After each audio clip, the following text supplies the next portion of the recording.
because there's essentially, what's been said, there's two kinds of people. There, to live apart from society. You can either be part of society or be outside of it. But to live outside of it, you either have to be a beast or you have to be a god. But there is a third option.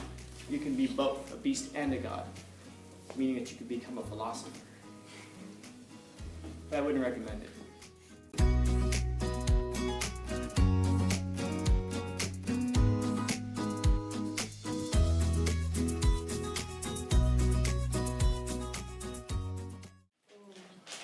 So we have a herd, and a herd is what? It's a group. It's a group. Now, what does the herd want? Or why do people form up into herds? Or why do animals form up into herds? What are they seeking? Protection. Yeah, protection, safety.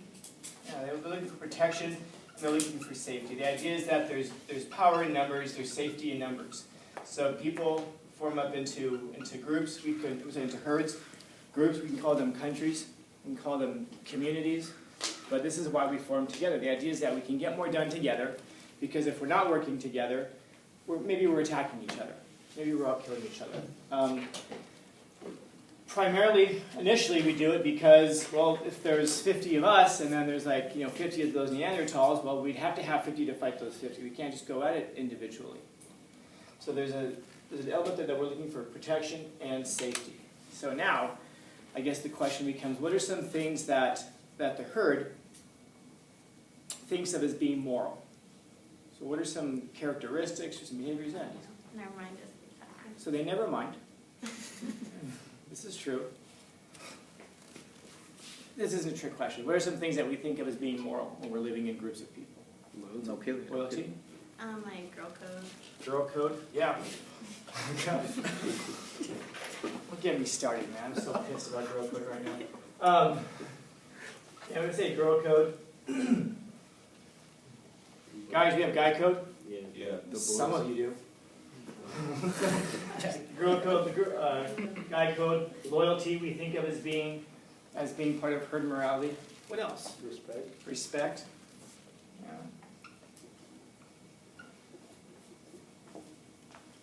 What did we say about killing? It's bad. We said, you heard it here, we said killing was bad. So no killing, despite what the other videos say. We should not be killing people, or at least not murdering people. And so on and so on and so on. But you're going to find that most of the time the moral decisions of the herd are not geared necessarily towards what we would think of as being virtuous. In fact, what we find is that these kinds of things, they're not oftentimes very virtuous at all. But they do protect us, and they do keep us safe. So in other words, we start to redefine morality, or to redefine morality as the things that protect us and keep us safe. Even if they make us weaker, even if it's actually cowardice, we reframe it in such a way that we make it sound virtuous. So when we say, for example, girl code or guy code, what is that? Sexist. Sexist. Pat yourself on that. You are a good person. What's the essence of these codes? Oh, I guess the first thing is we don't talk about girl code and guy code. That's the first virtue of it. What's the essence of it? What's the bottom line of girl code? All right, guys, what's the bottom line of guy? My voice changes. Guys, what's the bottom line of guy code? No, it's not about homosexuality. I should say your name, that way you're on the video for all eternity. He's got a different bro code. Is there anything, yeah, it's a different bro code, bro. Not betrayed. Is there anything, so is there anything in here that might point upwards towards girl code and guy code? Loyalty. Loyalty, good.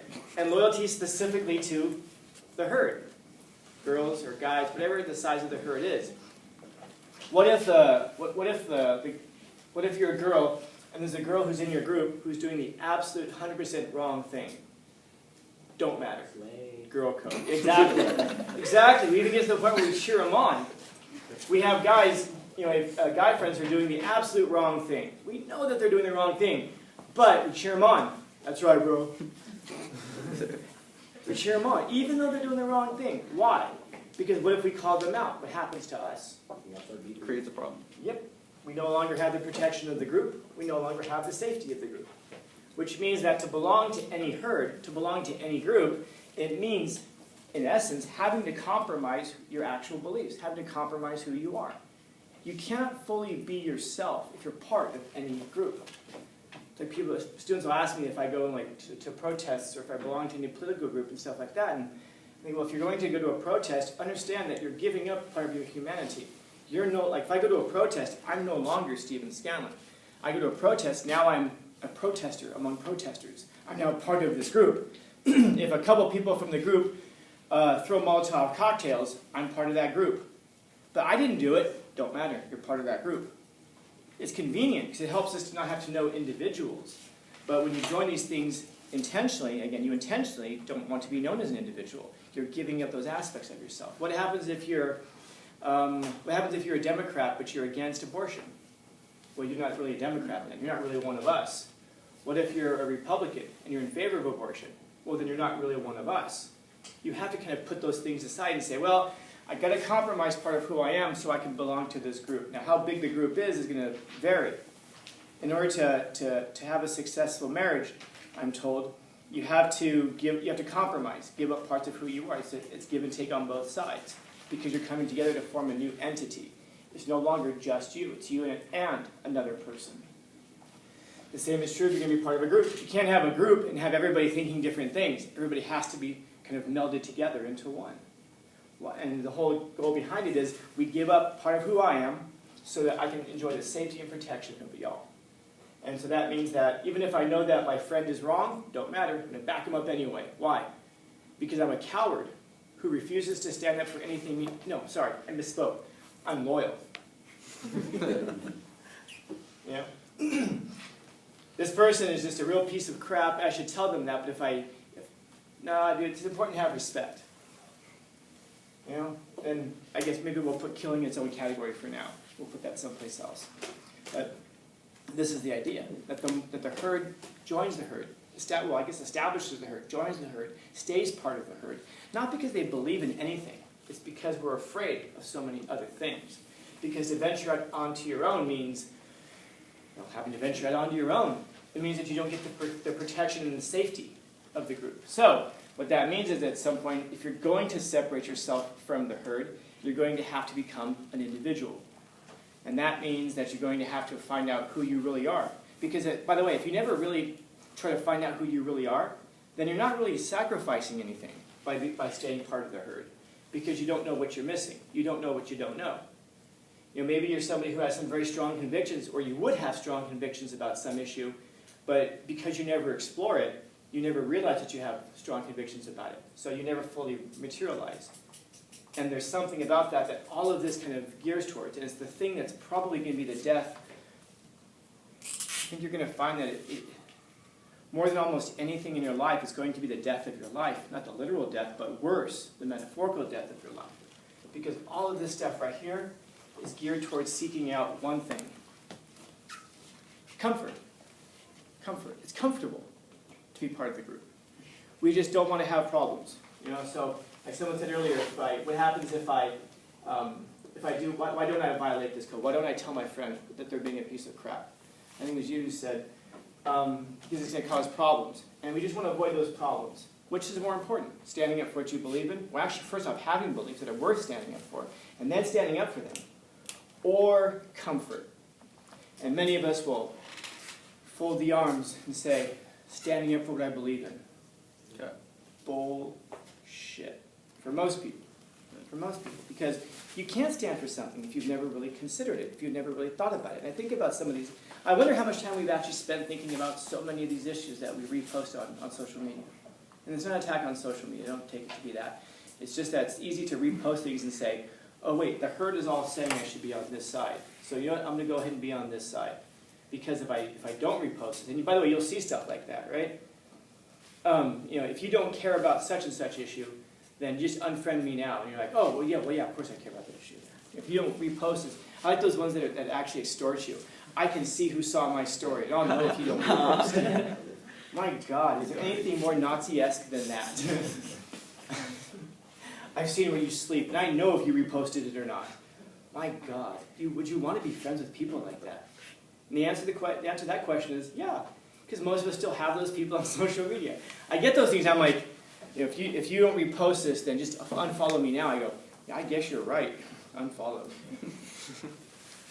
Because what kind of ideas are you going to get from someone like that? They're not interested in you as an individual. They don't care about you as an individual.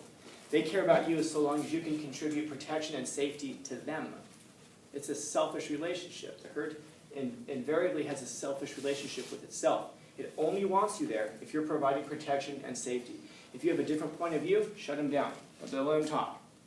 If you have a different idea, if you want to ask any questions, no, we don't allow that. Yeah, shut them down. Because those things are uncomfortable. Those things are uncomfortable. But you're going to see that it's balanced out by another type of an individual.